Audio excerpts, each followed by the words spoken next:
Miller told me about what happened in the Caribbean 9 years ago. You do remember Miller. You'd formed a private army with him. An army with no allegiance to a nation. I remember, but... I see. You're not sure what's fact and what's a fantasy caused by the coma.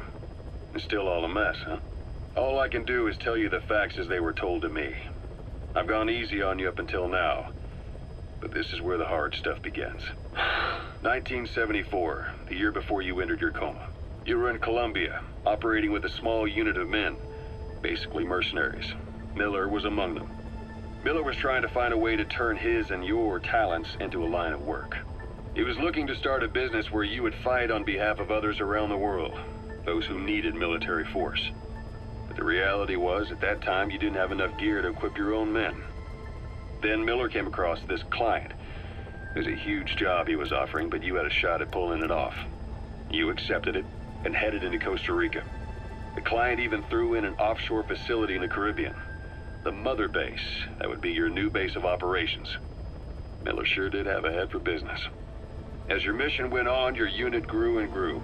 More weapons, more money. Before you knew it, you were commanding 300 men. As the organization got bigger, your military powers swelled to match. It got so the international community couldn't afford to ignore you. You were just too damn successful for your own good. Here, Snake, try this on. A prosthetic arm. Yeah, Miller was calling it the arm that wasn't there. The physiotherapy's going well. Your arm's bulked up enough for it to fit. There. Perfect. A little time with it, and it'll work better than the real thing. What do you think? Huh. I can still feel my real arm. Well, you better get used to this one quick. You have any pain? Every now and then. Where? My fingertips. My left fingertips. Sounds like phantom pain. Your brain still remembers your old hand. Yeah. What about your vision? Can you see okay? Yeah, at the moment. Now, the shrapnel in your skull is pressing on your optic nerve. I'm told any hard impact could have an effect on your visual cortex. Yeah, the doctor mentioned that. Your brain might process visual information incorrectly. In other words, you could have hallucinations. You might see things that aren't there, or not see things as they really are. You experienced any of that? I think so. When? Right after I wake up. Colors look faded. Colors, huh? Well, that's not a major concern in and of itself, but it could mean the difference between life and death in the field. You'll need to watch out for that. I will. All right. You should continue your physio. We'll be arriving soon. It's the last chance you'll get. Christmas Eve, 1979. The Soviet Union rolled into Afghanistan. Muslims had revolted against the Soviet-friendly regime established the year before. The DRA forces could no longer contain it themselves, so the Soviets went in to intervene. The Afghan government was powerless and fraught with infighting. They lost the hearts and minds of the people, and that alarmed the Soviet leadership. With the Islamic Revolution happening in Iran, the Soviets felt they had to act fast or risk the spread of Islamic revivalism. A superpower, sending a motorized rifle division against men on horseback with antique rifles. Everyone thought it'd be over in an instant, only it wasn't. Some Muslims made their fight a jihad, a holy war, and began a guerrilla campaign on all fronts.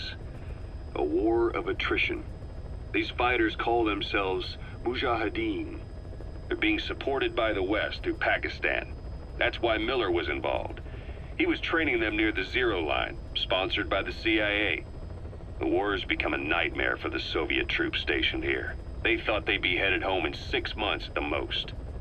Then a year passed. 2 years.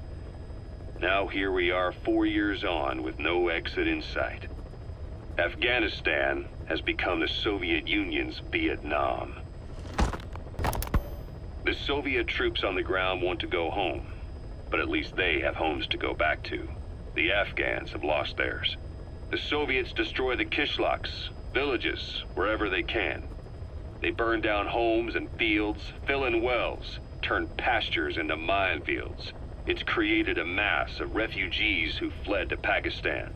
If the Mujahideen are fish swimming around the villages, the Soviets will go so far as to dry out their ocean.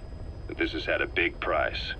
There's bitter resentment among the Afghans, and they're taking out their anger on the soldiers on the front lines.